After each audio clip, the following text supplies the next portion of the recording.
is on your screen?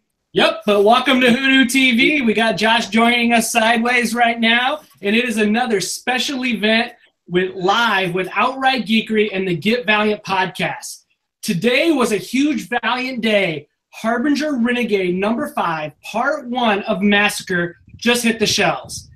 This was an amazing issue. We encourage you to read it, but if you have not, this will be recorded. You can pause it, you can come back and watch this because we're probably going to spoil the crap out of it, but we want you guys to get a hold of this. We not only saw the death of a major Valiant character or 2 or 3, but we witnessed the death of a lot of the Generation Zero kids and some of the hardcore. So my name is Hooser with WhoDooTV, and I also have along with me my guest host, or my co-host normally, Jared. Welcome along, Jared. Hey, yo. Hey, guys. How's it going? Also to discuss with us today, we got from GET Valiant, Josh Rafer and Eric Baumgart. Hi. How you doing? The swell gentleman there. Then we got a couple Valiant fans with Outright Geekery writers, Chris Amundsen and Todd Fisher. What up? Hey, guys. All right. And Chris, you also got somebody to jump along with us. You mind doing a little introduction for us? Well, let me tell you, I'm super excited, very geeked out, fanboyed out, if you will, to introduce our main guest today, the master of mayhem, the dude of destruction, the kid killer himself, Rafer Roberts. Hey, how's it going? That is a hell of an intro to live up to. Rafer, thanks for taking some time out of your day and getting with us fanboys here, and we appreciate it. What a story. Start off by that. Yeah, thanks. I've been paying a little bit of attention to everybody's reaction online, and most people seem to be digging it, and even the people that aren't digging it are not digging it for the right reasons too. So very satisfied with how everybody's reaction. If they're talking about it, something's going right. So, Eric, hey, do you want to jot down who all died? Run that down for everybody. Well, as best as I know for sure, Vagabond was killed by Animalia. Granite was then killed by Animalia. The plane crashed and a bunch of people died. Possibly Cloud, we don't know yet. Flatline killed Cronus. Some civilian girl got killed by Private Worm. Then Disciple killed that one character whose name I cannot pronounce, Gamete, whatever it is. Then Worm was killed by the Zygote twins. And the final death that I saw was when Palmer killed Tellet. So, lots of deaths. Maybe we'll get some more of it cleared up here. There's one more in there, by the way. We'll get to it. What did I miss? Cronus. I said Cronus. Flatline killed him. I need more caffeine. Yeah. Flatline sniped Cronus. Yeah, I'm paying. Yeah, so what were some initial reactions across the board? Todd, you want to start us off on your initial reaction? How much you hate Rafer now? It's not that I hate Rafer. I think we all had the same essential Friday night after we got done recording, and we're like, okay, send us our review copies. I think one after the other, the same message came across with, oh, shit. Fuck, really? Shit. And it was just the same thing. It was just like, we're all sitting here expecting this one character, a big character, nonetheless, to go, but you just wiped out an entire team. You know, it's like, what? It was great, though. I mean, it was perfect.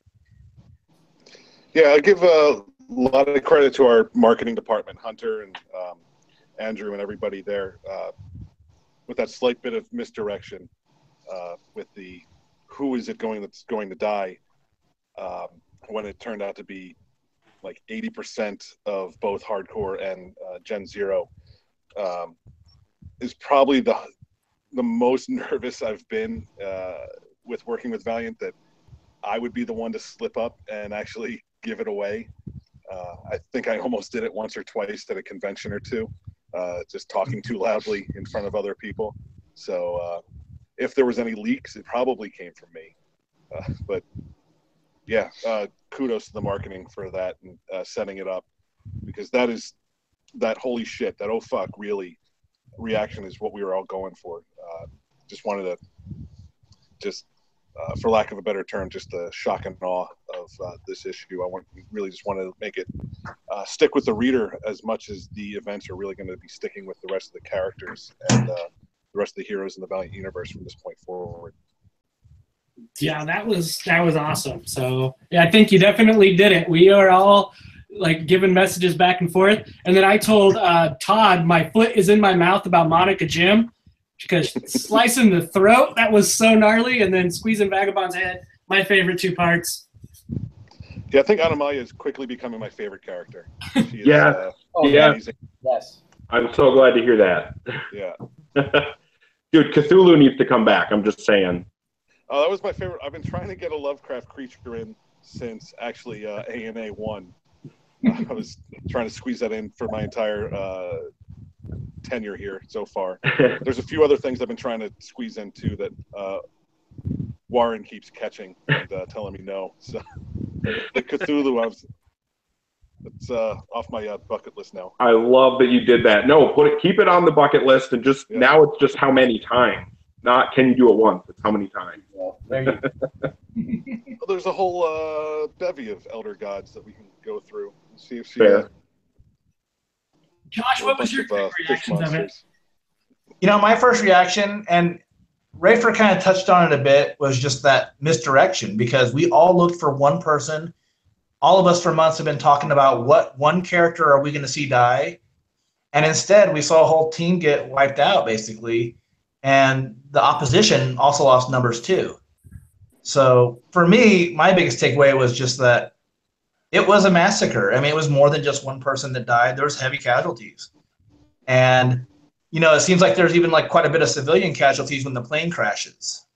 So, I mean, everybody's affected. Rook, Gen Zero, Hardcore. It's a pretty great issue. Thanks. Yeah. Both of those teams, Gen Zero and Hardcore, are tough as nails. They're highly trained, highly efficient soldiers in a war, but I was attempting, and I'll leave it up to you guys to see how well we succeeded, to show that they were both formidable forces, and that one wasn't just going to come in and roll right over the other one. Somebody wasn't just going to allow themselves to be taken so easily. They both put up a hell of a fight. We had victors, casualties, but really what I wanted to do is that the ones that went out, for the most part, and the parts where it didn't happen, it was kind of on purpose, but that they put up a good fight. That they if I'm going to bring some Dark Tower lore, they remembered the faces of their fathers. Nice. Yes. Yeah. Nice. Initial reactions for you, Eric?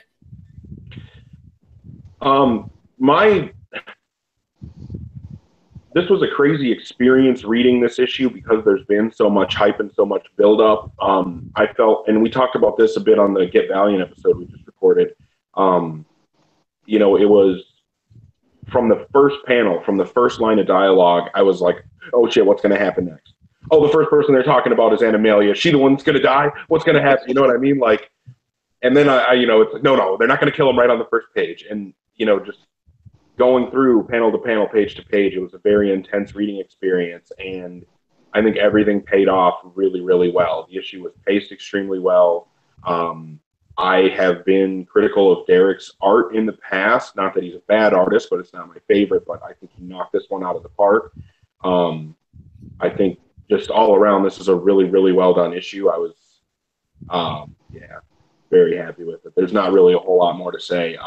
It was way more than I expected it could be, and it has me insanely excited for what comes next. Like, I know we're still here talking about this issue because it just came out today, but I'm already like, okay, yeah, it's in the past. What's next? Give me more. I need to know what's coming. Yeah, and just before I even neglect to mention this, Darick, I absolutely adore working with him. I love his art on this issue. Some of the bigger moments were made bigger suggestions by Darick. there was a sequence I had just be one page. He like, I don't think people noticed there's a few extra pages in this issue, and that's because of DARICK wanting to make sure that everybody gets their due, that the big moments are big moments on the page as well as just in the script as well. So kudos to DARICK for stretching it out and fleshing it out and bringing this horrific event to life as beautifully as he did, as well as Richard and Diego on colors. So it's absolutely amazing. I'm the luckiest writer in the world working with this team. That page of Cronus getting his head blown open was amazing. Oof. It's just like, it's gory and horrible, but it's like so matter of fact that I think that makes it even that much more heartbreaking. Yeah. Well, and you're thinking about he's the old one, and he was only 20. I mean, this is kids. Yeah, it was a very impactful issue. Well done.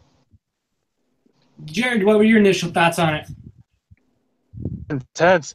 I mean, opening up this book, it seemed to just kind of just get right into the action, and it felt like almost like all of Harbinger Wars was like forced into one issue, just with how much action there was and how intense it was and how something going on. So it was a lot of fun, and I enjoyed reading it, and it was crazy and wild. So yeah, thank you I just want to say thank you for this ride. It was a blast. Yeah. Also, as long as I'm giving kudos out to everybody else, Warren Simons, the editor on this book, really, as action-packed as this issue was, he put me through my paces as well. It's probably about 7 drafts of this script. This one looks nothing like the first draft that I turned in, which was also horrifically violent, but in terms of the pacing and the density of the action, Warren and I went back and forth on it so much. But I think at the end we really ended up with a insane comic that I'm very proud of. Yeah, you should be. Chris, what were your thoughts? Chris is leaving. Oh, Danny, no. Oh. My biggest concern, my biggest worry over for this book was, would it live up to the hype? And to me, it absolutely did. Instead of just seeing one death, we saw carnage. We saw what war or a skirmish truly is like. You don't make it out like you see in so many other comic books where one side is completely unscathed. Everybody took heavy losses, and to me, it was just, it was fantastic. I remember sitting through and reading it and just, oh my God, oh my God, oh my God, and just kept flipping through. And then when I was done, before I even started chatting, I went back through again real quick and skimmed and read it to make sure I got everything. So to me, I was all lit up about it. I love the pace. I love the action. I have no problems with who died and who lived. And much like everybody else has said, I'm excited for what's coming next. I really am, because I know this isn't all. This Massacre, there's going to be more. There's going to be more, and I'm excited. I'm excited to find out whatever's going to be next. Yes. Yeah. And Chris, are you guys trying to get me to tell you what comes next? Is that what's going on? What does come next? That's what you're here for, right? Well, next issue, everybody that you're happy lives is dead. So and everybody else comes back to life. Yeah, it's like a switcheroo. Zombie world. The next issue, this issue was a dream. Yeah, actually, next issue goes a few thousand years back in time, and we learn about the Alpha. Yeah, I see that on the covers. Yeah, Lewis's art on that cover, and oh yeah, it's coming out in a month. So everybody, Juan Jose Reap will be doing the interiors for it. Awesome. Which I actually haven't seen any of it yet, so I'm just going to assume that it's his usual level of awesomeness. I'm very excited for it. Yeah, Get Valiant dudes are pumped up about that, I'm sure. Yeah, it's going to be. I am too. I like writing for different artists. Working for DARICK, I work a certain way. With Juan, I actually haven't communicated in person with him, but I know his style pretty well. So there's a lot, well, it's the same as DARICK, I guess. A lot of gore, a lot of violence, a lot of fighting. With Juan, I think I can do more, I don't know, more armies. He seems super fast at larger crowd scenes. But so that's a little hint of what, yeah, huge armies, crowd scenes. That's issue 6. And then we'll start touching on the fallout from issue 5 in issue 7 and 8 and start seeing what the other heroes are doing post-Rook, in a post-Rook world. Awesome. Chris, do you want to start off with the question? Oh, yeah, absolutely. So I guess my question is, when you first came up with this idea and you tabled it across, you went through the first 4 books and everything, and you were sitting down getting ready to write 5, what was your thought process? I mean, and what was the rest of Valiant's reactions, the ones that actually knew, when you were going to go through and do everything that you were going to do? Man, were you excited? Were you nervous? What was your thought process? Well, first, I'm working very closely with Warren on this book, so there's a lot of back and forth. So there's a lot of I pitch him something, he pitches me something. We figure out a nice middle. We figure out how it's going to play into the rest of the universe, and then we go from there. The MASSACRE decision. Can you still see me? I'm looking at something. Yep, you're good. Okay. It came out of those discussions of where we go next. What is a big impact we can put on the world? What is a credible in-world threat that we can give Peter and Chris and the rest of the Renegades? What kind of world can we create for them where they have to survive against basically this mercenary corporation that's going to be coming for them next? So we wanted to open it up with this action-packed Michael Bay style, just balls to the wall action sequence where we just let everybody know that no one is safe, and no one is still safe. I mean, it's a 4-issue arc, so really anything could happen. And then I take a sip of my drink. Eric, what do you got for him? So did you know going in, like when you decided, okay, people are going to die, did you sit down and decide who was going to die and then write the story around that based on the characters? Or did you say, okay, well, we're going to have this massacre and then kind of let the story decide who needed to die? I mentioned earlier that there were about 6 or 7 drafts of this script of this issue. In each one, different people died.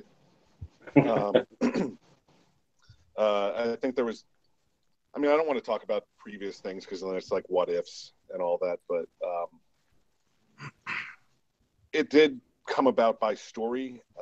And honestly, while they said no one is safe for this issue, Animalia was safe. I wasn't going to take, in no version of any of the scripts did we lose Animalia. As it should be. But in others, Cronus died different ways, in some more horrific ways.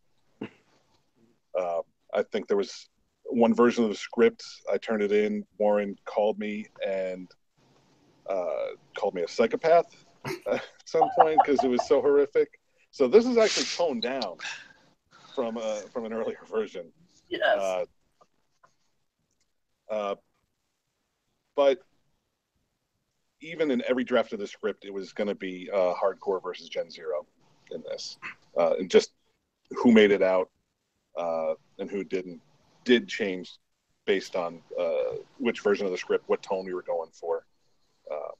I always, in every version of the script, I did invent a new hardcore character just to kill him off in the same issue. By the way, there was always a worm. Nice. What about you, Josh? What do you got? One question that we had all talked about earlier was the previous Gen Zero series. And had that book been still going on, how would that have affected this storyline? When we started talking about doing this to Gen Zero, the decision was already made, or it was already decided that Gen Zero was ending. So that was never a consideration for us because we already knew it was going to end. You'd probably have to speak to editorial about that one, whether or not we would have had to do something different or what we would have done. But I don't know. When we first started talking about it, we already knew that Gen Zero was going to end. So who would you have wanted me to kill instead? It's hard to say because I think we all discussed it and we all thought Chris would have been like the natural one just because of how it could have progressed Peter's storyline. But I think a lot of us were still looking at it being a member of the Renegades.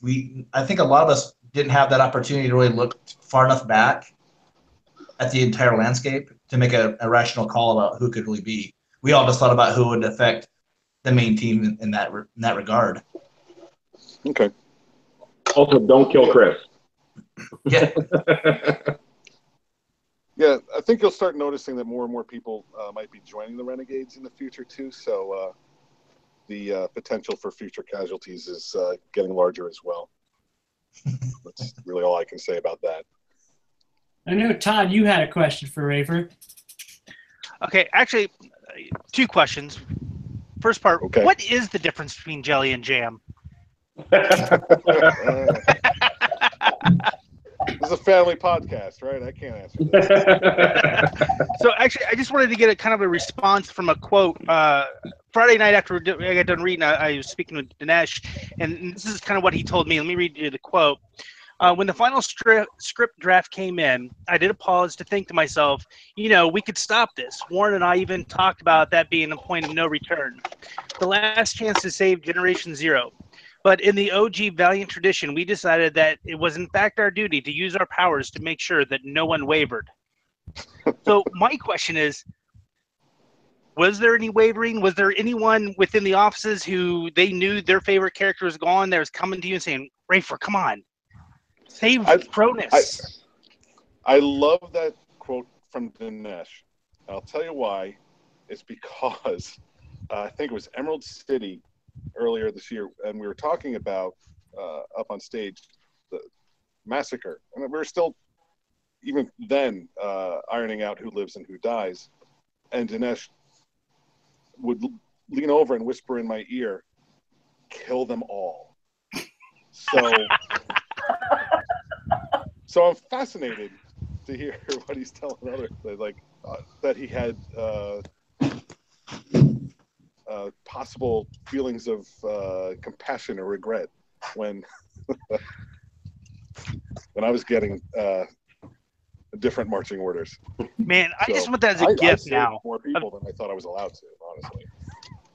I really want that as a gift. Dinesh leaning forward saying, "Kill them all." It sounds so awesome. I'm going to have to check my videos. I might have that. And then, Jared, you had a question or two for Rafer. Yeah, definitely. So Valiant is growing, and it's getting bigger and bigger. You guys are getting lots of new readers. I know it really well. That's brought on a lot of people. And now we're coming back to Harbinger Renegade. So I was curious, what kind of consideration, if any, did you take for possible new readers grabbing this title? Whereas if issue 5 was their first one picking up? Right. Really, and it's hard because there's a lot of characters in this book. And I try to give each character a moment to at least make you feel something for them. So whether you were intimately aware of Granite's joining of hardcore and that she was doing it to provide a life for her children, and I might be misremembering it, her mother or grandmother in that house, and providing for that, her relationship with previous director Kozel, and how she was intimate with that, just try to put that into just a single moment that you felt bad for when she gets her throat cut. So there's a lot of shorthanding on some stuff. Some characters got more than one moment, but that was really it. There was no way in 22 pages I could give everybody's complete history, but I just tried to make you feel a little something for everybody. Right. Very good. And then we got a question from the online chat. I believe it's Henry on Outright Geekery. How much of the Book of Death did you take into account making this issue? Here's my philosophy, and I think Warren goes by this too. Is I'm going to write the best story I can, and then if it contradicts something that else is going on, editorial will tell me, and I'll fix it. So I've read all the Book of Death. I know the future history. I know there's a huge debate whether or not those events are canon or not canon, or if because they were able to defeat Master Dark and the false Geomancer, whether or not those events are still going to come into play. I can't give you the full answer of that. I don't personally know, but if I start openly contradicting things that are supposed to happen or shouldn't happen, then I'm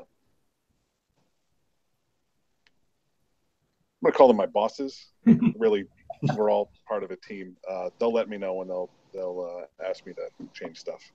Okay. And then how early, when you took on Harbinger Renegade, did you know that this was kind of going to be the path? I know I saw your quote that you're laying a path, and what you do now is always going to be the path towards Harbinger Wars 2. But how early did you kind of know about these events, that it was going to be Gen Zero? I'm trying to think, because we knew that we're going towards a big event. And it's always evolving. What actually happens, like, we know who's playing a part in it. We don't know exactly how those pieces fit together. But in terms of when I knew, I think I was writing issue 4 and we figured it out. We knew we were going to take a hiatus, so we had some time to really plan. And honestly, most of that hiatus was figuring out issue 5, figuring out exactly what happened. So it was based around issue 4. We knew that this was going to happen. We knew that the next event was called Massacre, and that a major event was going to happen. That people were going to die, and it was going to set off this chain reaction of things you'll see unfolding in the next few issues. I don't know if that answers your question quite right. Yeah. Yeah, I'm trying to also do it and not give too much away. So. Well, who's next? Nice. Anybody else? Chris, you got another one for him? Well, I mean, yeah, I've got tons and tons of questions, but I'm trying to think condensed as much as possible. Cloud was probably the only one that we didn't see die. So I'll throw it out there. Are we going to see her again? I mean, I like that there's debate on whether she lived or died. As far as I'm concerned, and as how I wrote it and how Derek drew it, there's the definite answer. I'm hedging on it, actually saying it out loud now. I kind of like the fact that people are debating it. So I'm going to punt and not answer that question. Though I know how I wrote it. So. Nice. Well, let me give another football that you can maybe punt or you can confirm. Gammet, the superpowered fetus. We see the host body die, but did the fetus die? Yeah, that one's pretty brutal, and it's probably the one I feel the most bad about. Child killer. Yeah, it was horrific. That's even the one that, like, we're going through the lettering pass. We changed some of the dialogue to soften it up, honestly. Actually, now that I'm looking at it, she got shot right in the torso. The baby. Yeah, she's dead. Done. She's dead. That Too is, bad. I mean, your entire, like, she just got blasted in half, basically. It's. Which, I'm sorry, Yeah. Thank you, because that was the creepiest character of all time. A fetus. Yeah, I actually feel bad about that one. I think, as far as I think she was actually one of my favorites too. That one hurt, and I felt real bad. It had to happen. So another question I had for you, since Gen Zero is kind of Fred Van Linte's child for a long time there, for a while there, how much input did he have? Did he help out any and say, hey, kind of give you an idea of who these people were and what they were about? We didn't really talk about this issue. I mean, I've spoken with Fred in the past, and honestly, I meant to send him a sympathy card in the mail, an apology. Sorry, man. Well, if you'd like to do it now. I still should. Fred, I'm sorry. Josh, I'm sorry too. Everybody who's ever had any part in writing Gen Zero or Hardcore, I'm sorry to be the hatchet man. Eric, did you have anything else? So, No. All right. Anybody else, Josh or Jared? Yeah, I got one more, and this one's more about the hardcore. With the fact that they've gone up against Gen Zero twice. Gen Zero's a bunch of kids, and there's been heavy casualties on the Gen Zero side. Does this basically cement them as villains in the greater Valiant universe? Hardcore or Gen Zero? Hardcore. I don't see them as villains. I see them as people who are doing a job they either believe in or felt they needed to take. It was their, let's say, for Granite's thing. That was really the only option she had open to her. It was a good job, something she believed in.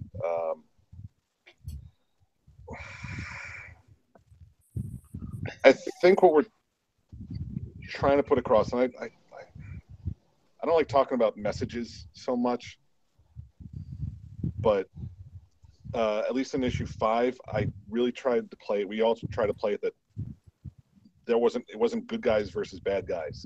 It was good guys versus good guys. They just had a different idea of what good was. Fair enough. Yeah. Yeah, that makes sense.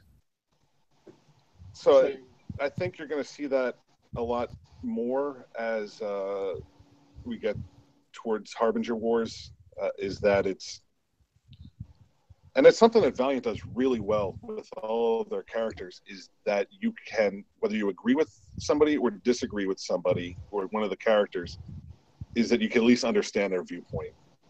You can see where they're coming from. I mean, where they're coming from, they might be completely insane, but at least logically you can see that their actions come from a real motivation. So I don't see them as villains. If other people see them as villains, then I'm not going to argue with them, because that they just see them. Gen Zero certainly sees them as villains.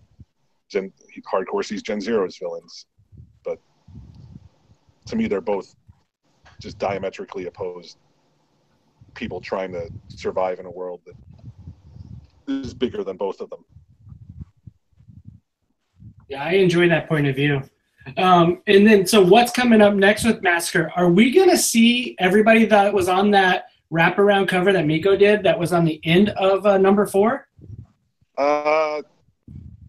Maybe. We're still putting the final touches on some of the issues. I'd have to look at that image again before I just lie and say yes or no. But we'll be seeing quite a few more of them. Whether we see all of them, I think it depends on space, really. If we don't see them, I hate making declarative statements. If we don't see them in the Massacre arc, I wouldn't be surprised to see them very soon after. How about that? I can take it. I'll take it. Yeah. All right. All right. And I've got one. I have just one clarifying question, and it'll be a quick one because I just need to know. This book, it made me excited to see what's going to happen next. And while I'm super pumped for number 6, you said it's going to take place in the back in time a bit. Now, you said this is a 4-part arc as well. Is 6 included in that part, or are we going to get 3 more of Aftermath here? Because I just need to see what's happening. I would say, without giving too much away, the body count in issue 6 is probably higher than it is in issue 5. Oh. Okay. Right. So while so it still falls under that Massacre heading. Just different, very different. Cool. I have love one how more he's question. laughing about this. Go for it, We're all Josh. a bunch of psychopaths is what's going on. Yeah. We're just sitting there giggling. My last question, just real quick: is there going to be another publishing break between Massacre and the next story arc, or is this going to keep going on monthly? Unless something changes that I don't know about, then yes, there's going to be another break. Okay. So you'll be hearing more about that soon. Yeah. Well, I know we got you online, but I'm going to, I think we should go around and give us our little scores that we had on it and touch base on it as far as there. And I'll go across the list from the way I'm seeing people. Chris, what do you think? Oh, I think art was a 5, and the storyline to me was a solid 5. The covers, man, I love that black and white. Even the 1 in 120, I'm a huge fan. I can't wait to get my hands on both of the 1 in 50 and the 1 in 120s. Yeah, the covers, everything was more than I could have possibly asked for. It was great. Nice. Eric, what about you? I don't know if I want to give away my score. You got to listen to Get Valiant. Yeah. Yep. Come on, man. We will have a link down below for Get Valiant. That'll be coming out soon. We've already recorded the episode, so hopefully it's a day or 2. You'll have to listen for our scores then. Awesome. Josh, what about you? Or Jared, what about you, man? I'm coming at this one with a hot 5. This was a lot of fun. Really, it pulls you in even if you don't know all the characters. So it was awesome. Great job on this, Rafer. The art was great too. Every panel was awesome. You just felt the movement and felt how dire the situation was for both sides. A lot of fun. So hot 5. Awesome. And then Josh defers for the podcast, so that leaves you, Todd. What do you got? I also gave it a 5 across the board. So artwork, writing, and everything, which you can look at, down below my link. You'll find I actually wrote up a review for it. And if I can just go ahead and fanboy just for a minute, Rafer, and I'm sure I've said that. I'm pretty sure I said this to you at Heroes Con when I saw you. Watching your development as a writer has just been so phenomenal. Watching you starting off with you on Archer and Armstrong through this first arc and starting the second arc of Renegades has just been amazing and a treat for me as a fan. So kudos to you, sir. Pass along kudos to the entire crew that behind this book. Thank you so much for writing such a heart-wrenching, awful, but beautiful story. It was amazing. Oh, thanks. I really do blush. appreciate that. Yeah, a lot of hard work went into making this issue. I think you can see all of that on the page. So a lot of blood, sweat, and tears from the entire creative team. So I will definitely pass that on. What about you? Thanks. What do you give the score, Rafer? Yeah. I'm sitting here thinking whether or not you guys would have given such high scores if I wasn't sitting right here and looking at you in the face. It Hey, would be like, check my review Rafer's on outright you're going to Geekery. hang up on me, and then you're like, all right, now he's gone. Let's say what we really think. Well, I know that Eric, Josh, and myself did all on the Get Valiant podcast. It's pre-recorded. Chris had the review. Todd had his review already written. So, Jared, did you do it just because Rafer's on air? Liar on this whole panel.